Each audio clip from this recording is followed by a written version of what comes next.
பகையின யாருக்கெல்லாம் இப்ப மேசராசியில ஜென்ம குரு இருக்குதோ அவங்களுக்கு ஜென்ம குரு தான். 12 வயசுல அவங்களுக்கு இந்த சோதனைகள் உண்டு. அதுக்கடுத்து ரிஷபராசிக்காரர்கள் போகும். இப்படித்தான். அப்ப அவங்க பிச்சை எடுக்கிறவர்களெல்லாம் வந்துதான் அந்த பாட்டை நீங்க கவனிக்கல.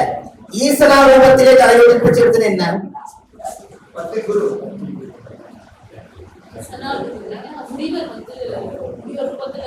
பிச்சை எடுத்தது ஈசனா ரூபத்திலே. 10ல கொடுத்தால் பதவியும் பறி போகுமா? அதை 10 அது 10ல கொடுத்தால் பதவியும் பறி போகுமா? 10ல இருக்கும் போது ஒரு பதவி வாங்கினாங்கன்னா அந்த பதவி டிரான்ஸ்பர் ஆயிருமா? அதனாலதான் நீங்க சொல்லி வச்சுக்கிறாங்க. அதுக்கு இந்த பாட்டு இதெல்லாம் நீங்க இந்த வீடியோல கேட்டு எழுதி வச்சுக்க. நாளைக்கு சுவாரஸ்யமா நீங்க சொல்லலாம்ல. இதெல்லாம் நான் மனப்படமா கொஞ்சம் வச்சுக்கிறேன் பாத்தீங்களா? அதனாலதானே எனக்கு தெரிஞ்சு சொல்ல முடியுது. அப்ப இதெல்லாம் ஆதியில படிச்ச கல்விகள். இன்னைக்கு இது உபயோகப்படுதா இல்லையா? அப்ப அந்த காலத்துல 6ஆம் பாவம் எங்க வேலை செய்து நீங்க தெரிஞ்சு வச்சுக்கணும். உன் லக்கணம் நம்மளுக்கு எப்படி வேலை செய்யும் போது நம்ம லக்கணத்தை ஆக்டிவேட் பண்றது எப்படி பண்ணுவோம்? நம்ம லக்கணம் என்ன லக்கணம்? நம்ம நீங்க சொல்லுங்க. இவங்க ரிஷப லக்கணம். இவங்க லக்கணத்தை ஆக்டிவேட் பண்றது என்ன பண்ணுவீங்க? காலையில ஒரு படி சர்க்கரை எடுத்துட்டு போய் எறும்புக்கு போடணும். சுக்கரன் என்ன? சுக்கரன் இனிப்பு. யாரோ ஒரு இனிப்பு தானம் பண்ணணும். அப்ப இவங்க லக்கணம் வேலை செய்யும். இல்லைன்னா அது கூட தமிழர். எதுக்குங்க? லக்கணமே அது சுக்கர வீடு இல்ல. முதல்ல 12 லக்கணத்துக்கு 12 வீட்டை பிடிங்க. இப்ப நான் வந்து விருச்சிக லக்கணத்துல பிறந்தா இப்ப எனக்கு செவ்வாயினா துவரம் பருப்பு சாதம் செஞ்சு கொண்டு போய் நான் யாரோ ஒருத்தருக்கு தானம் பண்ணினால் செவ்வாயுடைய கர்மம் இன்னொருத்தர்கிட்ட போயிட்டா நான் லக்கணம் வேலை செய்ய மாட்டேன். தானியத்துல உணவுங்க சார். அந்த காலத்துல இந்த கோயில்களுக்கெல்லாம் போறதா வீட்டுல அன்னதானம் போட்டு சாப்பாடு போட்டு வழி அனுப்பிச்சு விடுவாங்க. பாத்துக்கிட்டீங்களா? அப்ப 9 நவதானிய சாப்பாடு செஞ்சு சாப்பாடு வச்சு போயிட்டு வாப்பா, சபரிமலை போயிட்டு வா, முருகமலைக்கு போயிட்டு வா எல்லாம் சொல்லுவாங்க. அப்ப இதெல்லாம் அந்த காலத்துல வந்து அந்த ஆத்மார்த்தமா செஞ்சாங்க பாருங்க. எளிமையா வாழ்ந்தாங்களா இல்லையா? இல்லைங்களா? நீங்க நல்லா யோசிச்சீங்க. வாஸ்து இன்னைக்கு எவ்வளவு வேகமா எடுக்கிறதா? அந்த காலத்துல 5 ஏக்கரா 10 ஏக்கரா பூமி இருக்கும். ஏதோ ஒரு சாலை போட்டு ஒரு அறிக்கை லைட்ல வாழ்ந்தாங்க. அவங்க எங்க வாஸ்து பண்ணாங்கன்னு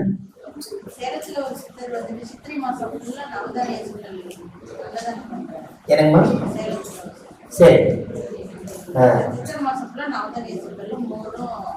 அங்க பாருங்க. மோர் தானம் பண்ணினா மோட்சம். அந்த ரகசியம் தெரிஞ்சு வச்சுங்க. யாரெல்லாம் மோர் தானம் பண்ண அவங்க ஊர் சாமத்துக்கு நீர் மோர் தானம் பண்ணா ஊர் சாம கிணறு மூணு சாமத்துக்கு மோர் புரிஞ்சுக்கலாம். ஊருக்குள்ள ஒரு கிணறு தான் இருக்கும். அது ஏதோ தகவல் வந்து என்ன போடுவாங்க, வண்டி வண்டியா கொடுத்து மண்ணை மூடிடுவாங்க. ஊருக்கே தண்ணி எல்லாம் பண்ணிடுவாரு. இந்த ஊரை சேர்த்து அவர் என்ன பண்ணும்? சாவ விடு. அது இந்த ஜென்ரேஷன்ல 3 தலைவர்கள் சாவ விட்டுட்டே இருக்கு. அது பரிகாரம் இல்லையா? அந்த விழா நடத்துவாங்க அந்த கோயில்ல. அப்ப நீர்மோர் பத்தல் போடுவாரு. அந்த ஊரே நீர்மோர் குடிப்பாங்க. அவருக்கு அந்த சாவ நீங்க அவருக்கு மோட்சம் கிடைக்கும். அந்த ஊர் சாவ நீங்க எப்படி அதான் பாருங்க ஐயா. இது எல்லாமே விஷயத்தோட இருக்குங்க. நீங்க அந்த லாஜிக்கு தூங்குனீங்கன்னா போதும். எல்லாமே புண்ணியத்தை மறைமுகமா செஞ்சுட்டு இருக்கிறாங்க. பரிகாரத்தோட நிறைய பேர் செஞ்சுட்டு இருக்கிறாங்க. நீங்க அதெல்லாம் தெரிஞ்சுக்கணும். நீங்க அந்த மோர் கொடுத்தா மோட்சம் அப்படின்னு எப்படி மோர் நீர் மோர் கொடுக்குறீங்கல்ல, அது சரியான மோட்சம். யாரு கொடுத்தாலும் சரிங்க. மோருக்கு அவ்வளவு பவரும். நீர் மோர் விழா பண்ணிட்டு கொடுக்குறாங்க இல்லையா? 2 டேப்பு தலைவர் உருவி போட்டாங்கன்னா கருமாவே வைப்பாரு. அவன் கசப்பா இருந்தவன் அந்த கசப்பு ஏப்ப தலைவரோட நின்று இந்த மோரோட உள்ள போகும்போது தோசை தப்பி புரிஞ்சவங்களுக்கு இதெல்லாம் ரகசியம். நீர் மோர் கொடுக்கறத லைட்டா உள்ள போடுவாங்க. ஏன்னா மனக்கசப்பல்லவா. ஊர் சாபம் இருக்குல்ல, அதுக்கு ஊர்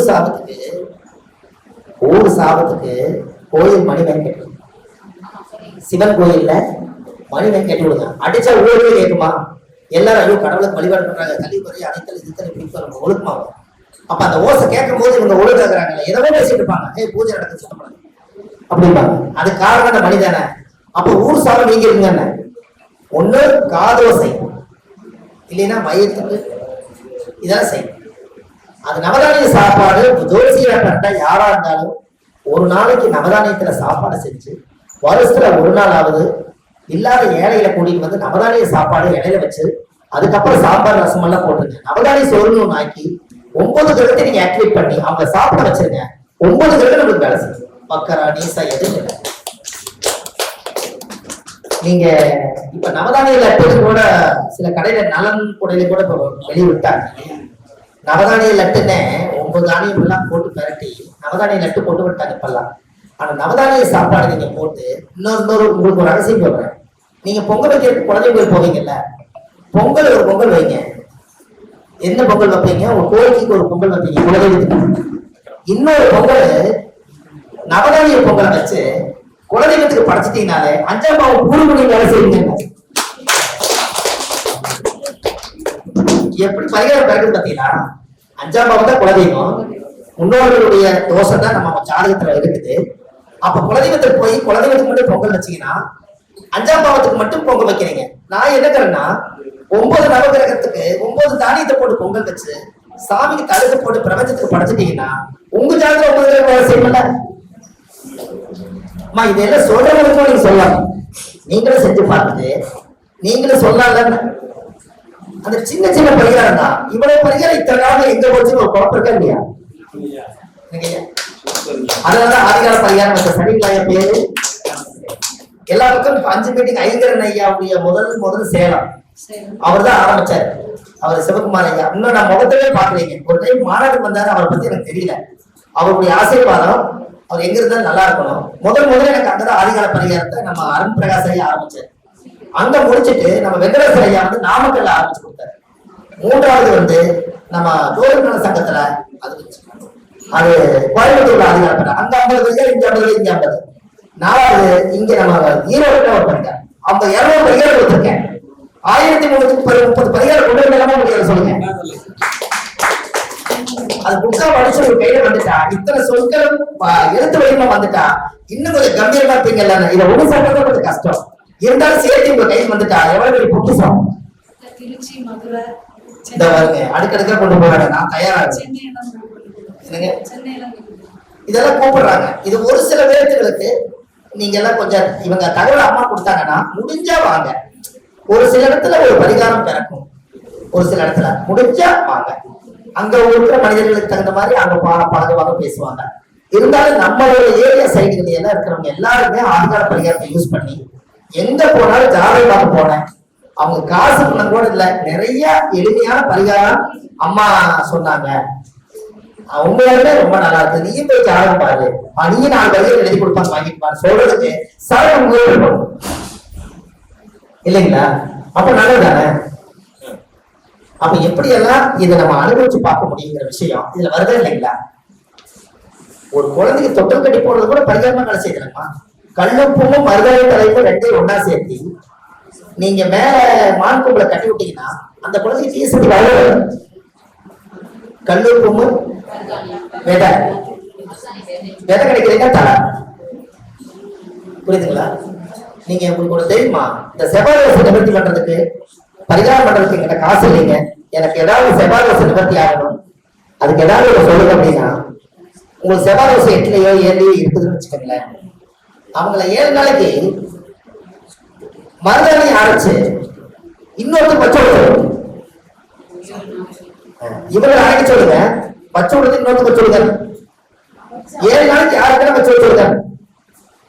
செவ்வாயுடைய நேரம் என்ன? இவர் உடம்புல தோஷம் இருக்குது, இவங்க அரைச்சு வச்சது அவங்க சிவப்பு எழுந்துருச்சுன்னா உடம்புல சிவப்பு இருக்காங்க. செவ்வாய் தோசம் நீங்க எப்படி புரியுதா? செவ்வாய் தோசம் இன்னொருத்தர் சொல்லுவாரு, எனக்கு சிவப்பாயிருச்சு பாரு, ஆனா இதுக்கு இல்ல, அவங்க போகவே வேண்டாம், செவ்வாய் வெளிப்படுத்திட்டே வேண்டாம், உள்ளே புரிஞ்சவங்களுக்கு. அதனாலதான் அந்த காலத்துல லிப்டிக் வராத காலத்துல, அப்புறம் நெகப்பாலிஸ் வராத காலத்துல மருதாணி போட்டு விடிய விடிய அரைச்சு தொப்பியா வச்சுட்டு ஆடு படுத்திருப்பாங்க. பாத்துருக்கீங்களா? காலையில நல்ல கருகருன்னு சேர்ந்துருக்கு. இவ்வளவு சந்தோஷம். உன்ற கை நல்லா இருக்கா, என்ற கை சமைச்சிருக்காங்க. புரிஞ்சுங்களா? அதனாலதான் அந்த பாட்டு, மஞ்சள் பூச்சுக்கும் மருதாணி நேரத்துக்கும் இந்த மச்சா முகம் என்ன ஆகுமோ, மஞ்சளை பாட்டு. அப்ப மருதாணி நேரத்துக்கு வருதா இல்லையா? அந்த மருதாணி நேரம் அப்ப மச்சான் சந்தோஷப்பட்டுருவாரு. அந்த காலத்துல முன்னோர்கள் அப்படியே வச்சிருக்காங்க. அப்ப ஒவ்வொரு இடத்துலயும் ஒரு பரிகாரத்தை தோண்டி எடுக்க முடியும். நீங்க அதை செய்து பாருங்க, அந்த வாழ்க்கை நல்லா இருக்கும். உங்களுக்கு காசு கிடைக்கணும், தாமரை விதையை கொண்டு போய் தாமரை குளத்துல போட்டுப்பாங்க. அது கொஞ்ச நாள்ல தண்டு பிடிச்சு வேர் பிடிச்சு தாமரை மணந்துடும். தாமரை தான் மகாலட்சுமி. காசு தூக்கி விடல, வீட்டுல காசு கொடுக்க. உங்களுக்கு சில தெரியும் தெரியாம இருக்கலாம், சில மீட்டிங்ல சொல்லியிருப்போம், சில மீட்டிங்ல உங்களுக்கு தெரியாம இருக்கலாம். தாமரை விதை இருக்கணுமா? ஏதாவது வண்டியில போனீங்கன்னா தாமரை குளம் இருக்கும், கொண்டு போய் தூய் விட்டு வந்துட்டீங்கன்னா தாமரை விதைய ஒரு 2 மாசம் கழிச்சு பாத்தீங்கன்னா அது என்ன தூய் விட்டதல்ல. அப்ப மகாலட்சுமி ஆக்டிவேட் பண்ணிட்டீங்கல்ல, அப்ப அங்க தாமரை வந்துட்டு ஒரு காசு விட்டுருப்பீங்க.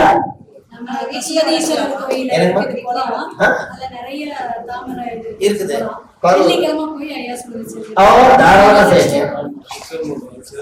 ஆமா, அது பண்ணுங்க. தாமரை தீர்த்தம் அல்லவா? நீங்க தாமரையே எங்க கூட்டத்தில் கிடைச்சது வாங்கிட்டு வரமா, நைட்டு ஊற வச்சிருங்க.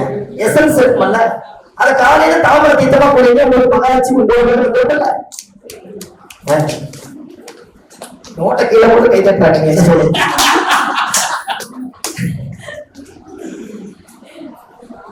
ஐயா கரெக்டா? சின்ன சின்ன பரிகாரம் என்னங்கம்மா?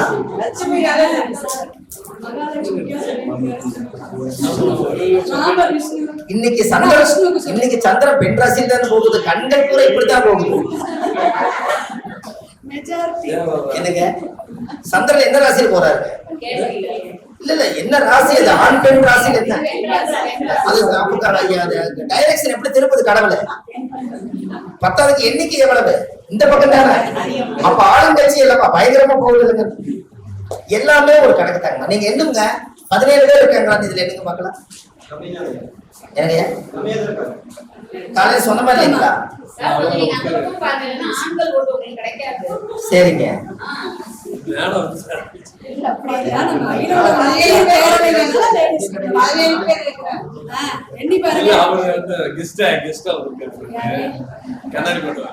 ஐயா வணக்கம்.